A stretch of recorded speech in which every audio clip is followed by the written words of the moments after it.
이해찬 당대표의 소개선언으로 더불어민주당 제247차 최고위원회를 소개하겠습니다. 제247차 최고위원회를 소개하겠습니다. 이해찬 당대표라고 읽겠습니다. 이번 주일에 고등학교 2학년, 중학교 3학년, 초등학교 1, 2학년 유치원생이 등교 수업을 시작할 예정입니다. 다음 달 8일까지 모든 초중고 학생들이 등교 수업을 시작할 예정입니다. 아마 이번 주가 등교 수업 학생들의 생활반역 관리 상태 여부에 따라서 일자 코로나 파동 극복과 새로운 일상생활의 복귀 여부가 분기점이 될 것으로 판단이 됩니다. 우리는 지난 총선 때 선거 방역의 성공 사례를 만들어냈습니다. 그때와 같은 간절한 마음이라는 학교 방역 성공 사례도 만들 수 있다고 생각을 합니다. 학교는 학생안전 우선의 신속한 대응 태세를 갖추어야 하며 당국은 학생들과 코로나가 연결되는 고리 차단을 위해서 최우선적으로 노력을 해야 되겠습니다. 특히 입시생들에게나 코로나 감염은 정말 치명적입니다.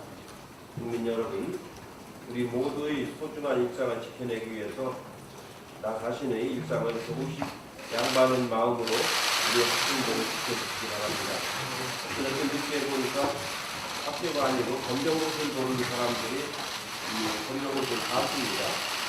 금년에 입학하려는 검정고시 검정을 거쳐야 되기 때문에 그런 분들의 마음을 헤아린다는 생활 방역에서 학생들이 피해가 되지 않도록 특별히 자세하는 것을 중요하다고 생각합니다. 오늘은 국가재정전략회의가 대통령 주재로 청와대에서 풀 예정입니다. 당에서도 저와 원내대표 대의장이 참여할 예정입니다. 코로나 팬데믹을 맞아 각 부의 재정 격차를 극대시키고 있는데 이도 역시 예외가 아닙니다. 그동안에 국가채무비율에 관해서 많은 얘기가 있었는데 국가채무비율은 일체적으로 종합적으로 생각해야지 단순히 그 수치 하나만 가지고 판단해서는 안 됩니다. 세계 경제가 전반적으로 초기에는 플러스 3% 성장을 전망했었는데 지금에 와서는 마이너스 3%까지 경기가 하강할 것으로 그렇게 전망을 하고 있습니다. 특히 우리는 수출 의존도가 높은 나라라서 세계 경제가 마이너스 3%까지 내려가면 우리 수출은 그에 따라서 당연히 제약을 받게 되는 그런 취약한 경제 구조를 가지고 있습니다. 그래서 내수 경제로 활발하게 진작시키지 않으면 전체적인 GDP 생산량이 성장하는 한계가 있기 때문에 억지로 수출을 하기보다는 내수 진작시키는 일이 매우 중요하다고 생각합니다. GDP의 총량이 줄어들지 않아야 국가 채무 비율도 유지가 될 수가 있습니다. 채무 비율은 고정되어 있는데 GDP 총량이 줄면 국가 채무 비율이 상승하는 그런 구조이기 때문에 그런 입체적인 판단을 잘 해서 국가 고정 전략을 잘 세워야 됩니다. 그래서 오늘 청와대에 가서 그런 관점에서 대통령께 말씀을 드리고 국민들에게 조금 더 우리 경제를 입체적으로 역동적으로 시작하자는 그런 귀한 말씀을 드리도록 하겠습니다. 이번 주 토요일이 21대 임기 시작일입니다. 여기는 거의 대부분이 당선되신 분들이기 때문에 저만 빼놓고 다 참여를 하신 것 같은데 21대 국회는 정말로 중요한 축제입니다. 제가 여러 번 말씀드렸지만 새로운 시장이라고 생각을 가지고 일하는 곳에 잘 만들어 나가는 첫 시장이라고 생각을 합니다. 여야간의 협상이 진행이 되고 있는 게 많은데 협상에도 함께 있고 국회 규정 규정에 따라 될 게 있고 좀 정리를 할 필요가 있습니다. 그동안에는 국회 규정이 있는데도 모두가 협상을 통해가지고 적용하는데 국회의 그 규정이라고 하는 것은 이미 합의된 거기 때문에 규정으로 성사된 겁니다.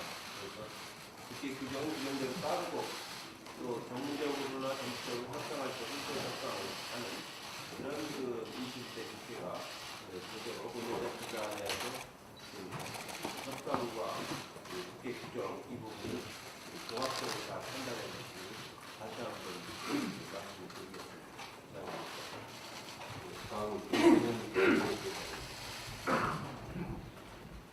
28일 청와대에서 문재인 대통령과 양당 원내대표가 만나기로 대통령과 여야 원내대표가 만나는 것은 여야정 국정상설협의체 회의 이후 1년 6개월 만입니다.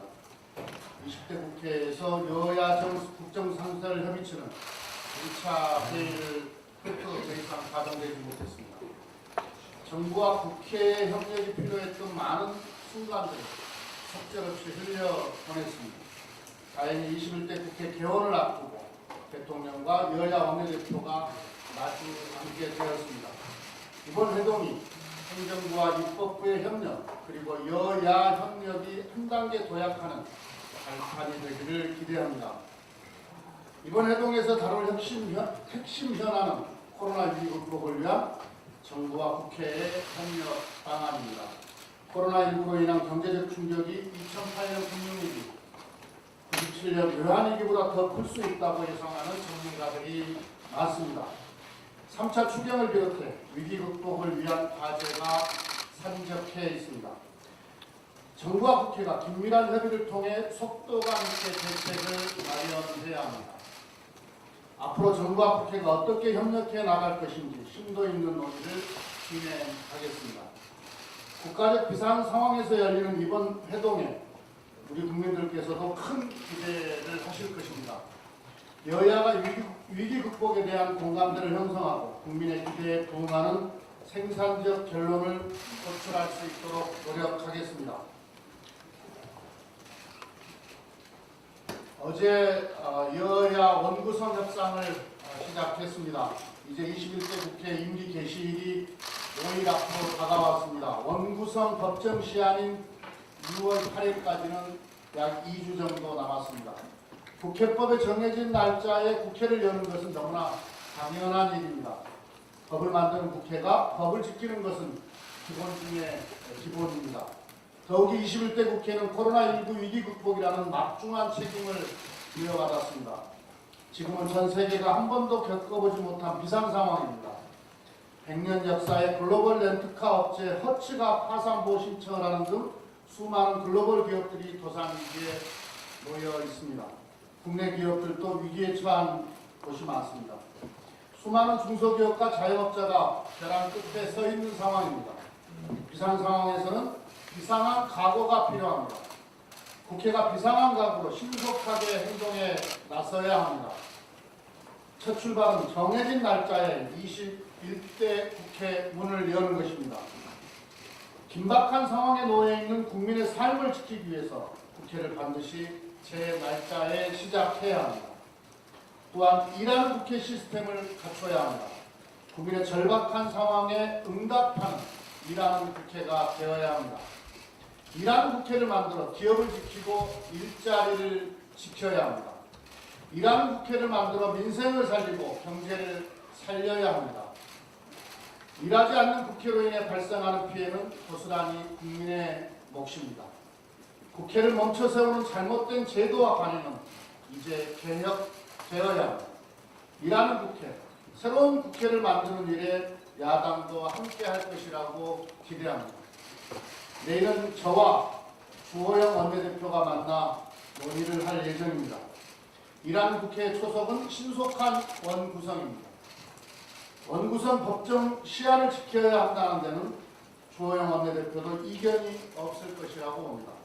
그리고 원구성과 함께 일하는 국회를 만들 국회 개혁이 더 중요하다는 점에도 공감하실 것이라 봅니다. 여야 합의로 일하는 국회 구축 방안을 만들고 원구성 협상도 신속하게 끝낼 수 있도록 최선을 다하겠습니다. 네, 이어서 박준민 의원님. 예, 아까 대표님이 말씀하신 대로 이번 주가 20대 국회 마지막입니다. 근데 20대 국회를 마무리하면서 이명박 박근혜 두 전직 대통령에 대한 사면 이야기가 불거져 나오고 있습니다.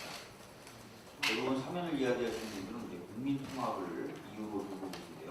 저는 맞지 않는 말씀이다 이렇게 생각을 합니다. 첫 번째로 국민 통합을 위해서는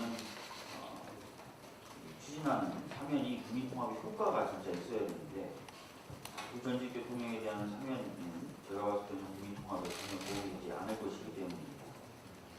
잘 아시다시피 한 분께서는 명백하게 드러난 범죄 행위에 대해서도 정치 보복이다라고 주장하고 계시고 다른 한 분께서는 아예 재판이나 수사에 일절 흡수조차 하지 않고 있어서 마치 사법부 위에 있는 것 같은 모습을 여전히 보여주고 계십니다. 이런 분들을 사면하는 것이 어떻게 국민 통합을 이끌어내겠습니까? 두 번째는 사면을 하려면 무엇보다 법적인 절차가 다 끝나야 됩니다. 근데 지금 한창 재판이 진행되고 있죠. 그렇기 때문에 사면을 말하는 것은 국가 법률이 정한 원칙을 무시하는 것입니다. 그리고 또 그분들은 이 무죄라고 주장하고 있는데 무죄를 주장하시는 분들에게 판결도 아직 안 나왔는데 유죄를 전제로 한 사면이 무슨 의미가 있습니까? 사면이 권력자에 대한 면죄부가 되어서는 안 된다고 생각합니다. 사면이 이루어지기 위해서는 절차적 요건을 갖추고 사회적 합의도 충분히 마련되어야 한다고 생각합니다. 저는 지금 그런 면에서 봤을 때 사면을 이야기할 때가 아니라 두 전직 대통령이 재판에 임하는 모습을 봐야 되고 또 재판의 결과를 봐야 될 때라고 먼저 말씀드리겠습니다. 감사합니다. 네, 다음 박광훈 친구님. 네, 오늘 이해찬 대표님 말씀하신 것처럼 국가재정전략회의가 열립니다. 미국에서 코로나 경제 위기로 구입 후 빈익빈 현상이 심화되고 있는 것으로 나타나고 있습니다. 지난 두 달 동안 미국의 억만장자들의 순자산이 500조 원 넘게 늘어났습니다. 반면 3,800만 명 이상이 일자리를 잃었습니다.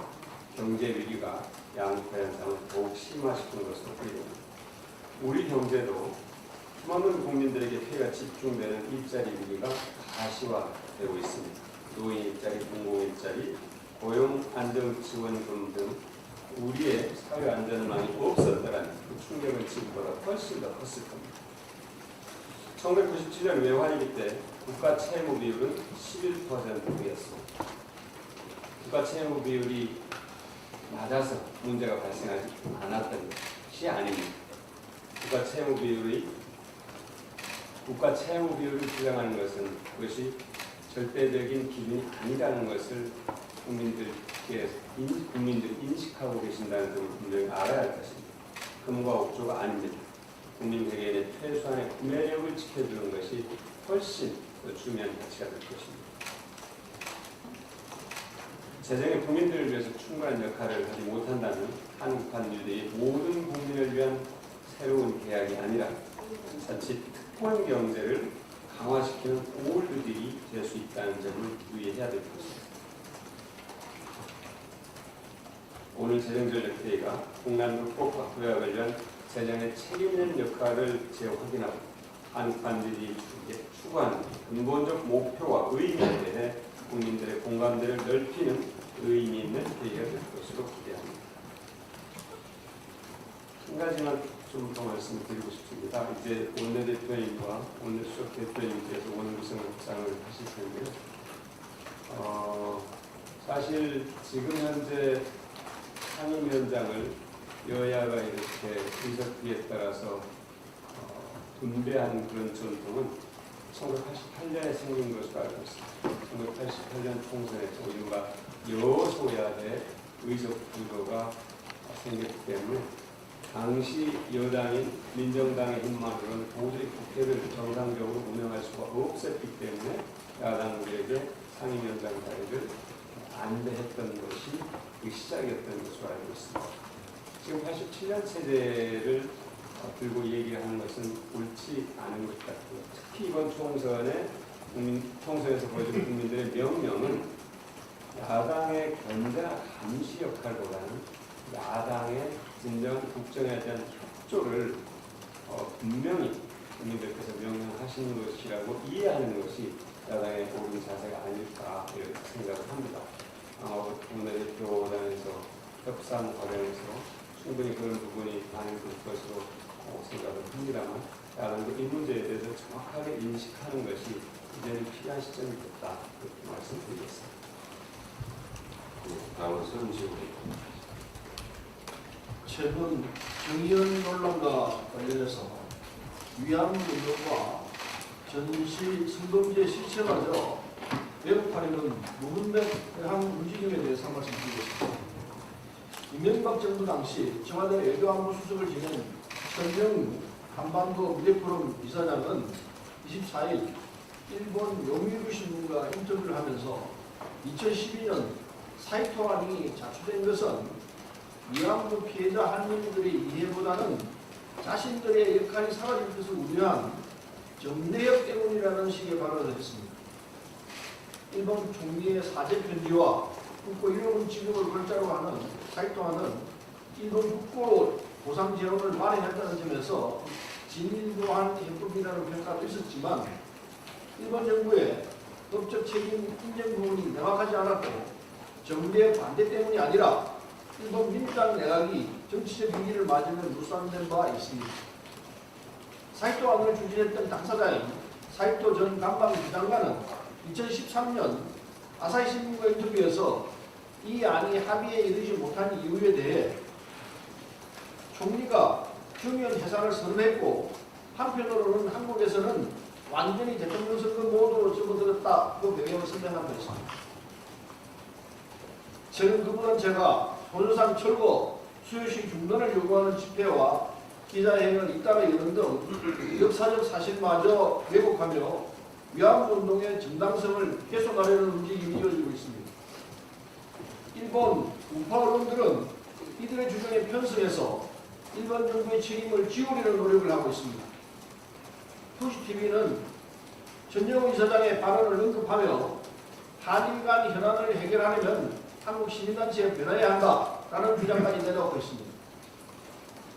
일제 침략을 반성하지 않는 일본을 비판하기는커녕 위안부에 대한 사실 자체를 왜곡하는 주장이 용납돼서는 안 됩니다. 전시 성범죄 실체마저 지우는 결과로 이어져서는 안 될 것입니다. 이상입니다. 남인수 최고위원. 네, 재난지원금 덕분에 대대 중도시장과 지역 상권에서 매출이 증가되고 지역 경제가 활성화되고 있다는 소식이 보도되고 있습니다. 그러나 긴급재난지원금의 사용처 기준과 관련해서 일부 사각지대가 발생하고 있다는 그런 이야기도 있습니다. 특히 외국계 대형 사업자나 백화점 밖에 위치한 해외 명품, 플래그십 스토어, 일부 기업형 슈퍼마켓에서 긴급재난지원금 이용이 가능한 것으로 파악되면서 사용 조정 필요에 대한 목소리가 나오고 있습니다. 이 재난지원금의 지급 시기와 거리가 먼 다국적 기업 스토어에 사람들이 급증한다는 소식에 재난지원금이 혹시 남의 집장지 쓰이는 것이 아니냐라는 우려도 있습니다. 정부는 긴급재난지원금 취지에 어긋나지 않도록 대형 유통업체와 해외업체, 해외 명품업체 등에 대해서는 긴급재난지원금 사용 조정에 나서야 할 것입니다. 코로나 위기로 가뜩이나 위태로운 골목상권, 영세 자영업자들에게 긴급재난지원금은 감원의 단비와도 같은 존재입니다. 정부는 긴급재난지원금이 적재적소에 쓰일 수 있도록 조정안을 만들어서 골목상권이 다시 한번 회생할 수 있도록 노력해 주시기를 당부드립니다. 이상입니다. 이영숙 최고위원. 예, 서른 최고위원님 지적이 있기 때문에 저는 몇 가지만 천영우 전 외교안보 수석에게 여기까지 묻겠습니다. 2011년 사이토안 성명하는 당시 자신이 받은 느낌만으로 30년 가까이 일본의 반인도적인 범죄 사실을 국제사회에 알려온 정대협을 사익추 집단으로 몰아세우는 게 타당하고 옳은 일인지 첫 번째 묻고 싶습니다. 더욱 위안부 관련해 국익을 최우선으로 해야 할 전직 외교수석이 역사 왜곡을 일삼은 일본의 유력 언론과 인터뷰를 하면서 정대협, 정의연을 비판한 저희가 무엇인지 묻고 싶습니다. 윤미향 전 이사장을 둘러싼 의혹을 빙의로 위안부 문제를 해결하기 위해 노력해온 정의연의 노력을 싸잡아 매도하기에는 그것에도 반역사적, 반인륜적 작태는 즉각 중단되어야 합니다. 한때 국정의 한복판에서 외교와 안보를 책임지면서 이런 언행을 하는 것은 참으로 경탄스럽습니다. 한 말씀만 더 드리겠습니다. 긴급 재난지원금 소비가 본격적으로 시작된 지난 이후부터 전국 소상공인 카드 매출이 전년 수준으로 돌아왔다고 합니다. 정부의 긴급 재난지원금과 기업 채권 매입 대책이 꽉 막힌 내수를 살리고 유동성을 회복시켜서 코로나19 여파로 멈춰버린 한국 경제에 새로운 온기를 불어넣고 있을 보입니다. 민생 경제 회복을 위한 디지털 뉴딜과 그린 뉴딜 그리고 일자리 안전망 강화 등을 핵심으로 하는 한국형 뉴딜 전략의 차질 없는 진행을 위해서는 6월 초에 국회에 제출될 3차 추경이 반드시 적시에 통과돼야 할 것입니다. 경제 등락으로부터 국민과 기업을 보호하고 경기 회복에 제 역할을 할 수 있도록 여야가 원구성을 조기에 마무리해서 3차 추경을 조속히 처리할 수 있도록 기대하고 있습니다. 이상 모두 발언을 마치고 회의를 비공개로 전환하겠습니다.